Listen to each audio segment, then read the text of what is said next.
Before you rush, pause and place your plans in God's hands. I want to share to you a powerful verse about success. Not just material success, but the kind that comes from God's guidance, wisdom, and favor. It's from Proverbs 16, verse 3. Commit to the Lord whatever you do, and He will establish your plans. Many times, we start our day carrying the weight of deadlines, decisions, and dreams. We try to control everything, hoping our effort alone will guarantee success. But this verse reminds us of a beautiful truth.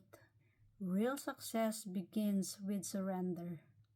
To commit something to the Lord means placing our plans, worries, and efforts into His hands, not out of fear but out of trust.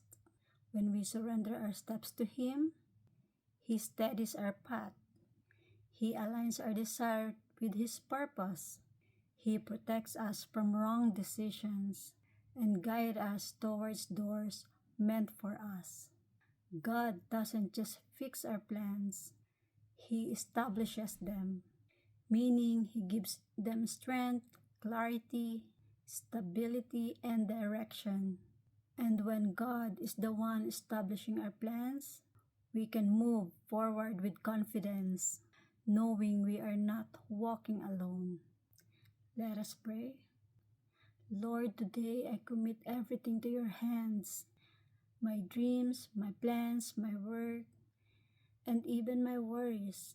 Guide my decisions and align my heart with your will. Strengthen the plans that come from you and remove those that are not meant for me. Establish my steps and lead me toward a success that honors you. I trust you with my future. Amen. When you surrender your plans to God, He strengthens and directs your steps.